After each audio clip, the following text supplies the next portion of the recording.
Mes chers compatriotes, me voici donc devant vous grâce à la magie de la technologie. Et rassurez-vous, je me porte très bien. Vous l'avez appris, M. Ouattara a tenté de m'arrêter à l'aéroport d'Istanbul et de m'extrader par la procédure d'urgence en Côte d'Ivoire le 3 novembre dernier. Ceci n'est pas discutable. Depuis ces 5 longues années, son obsession forcenée à me mettre aux arrêts ne s'est jamais flétrie. Pis, elle s'est aggravée. Après m'avoir fait condamner par une justice émasculée aux ordres, successivement à 20 ans et à perpétuité, il a entrepris de déclencher contre moi une féroce chasse internationale à l'homme en dépit des décisions de la Cour africaine des droits de l'homme et des peuples qui a annulé toutes les poursuites contre ma personne parce que, vous le savez bien, elles étaient politiquement motivées.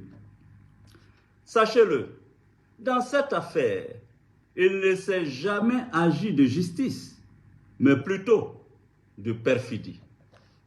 En effet, déjà dans le courant de l'année 2020, précisément au mois de novembre, il a exigé de la France où je résidais mon arrestation et mon extradition. Paris, comme vous le savez, a décidé de m'interdire son territoire. Du 14 au 18 février 2022, Alassane Ouattara a effectué une visite officielle en Belgique avec, parmi ses priorités, l'obtention de mon arrestation. Il a expressément exigé que le visa Schengen que je détenais ne soit pas renouvelé. Il a insisté auprès du gouvernement belge pour que ce pays ne me délivre aucun document administratif qui m'aurait permis d'y résider légalement. Ceci aussi est incontestable. Ceci m'a contraint à emprunter une autre destination pour mon exil. En janvier 2022, je me suis installé à Dubaï. Le 23 décembre 2022, de la même année, recevant les lettres de créance de l'ambassadeur des Émirats arabes unis, il a profité pour réclamer mon arrestation et mon extradition en Côte d'Ivoire. Ceci ne se discute pas non plus. Informé, j'ai dû me résoudre, la mort dans l'âme, à nouveau, à prendre le pénible chemin de l'exil, m'enfonçant toujours plus loin dans les confins du continent asiatique.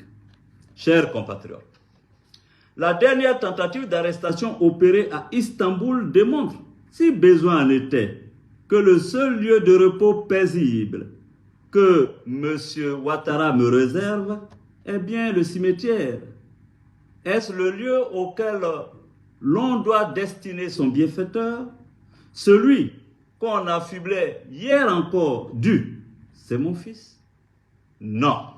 Je revendique le droit légitime à la vie et je n'irai pas plus loin dans mon exil.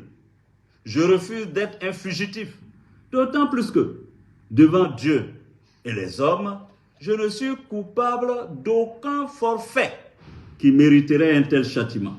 C'est pourquoi j'annonce, ici et maintenant, que je mets fin à mon exil. Car il m'est pénible de vivre loin de ma terre ancestrale et natale d'Afrique. Je veux vivre dans la quiétude avec ma famille, mes proches et ceux que je chéris le plus.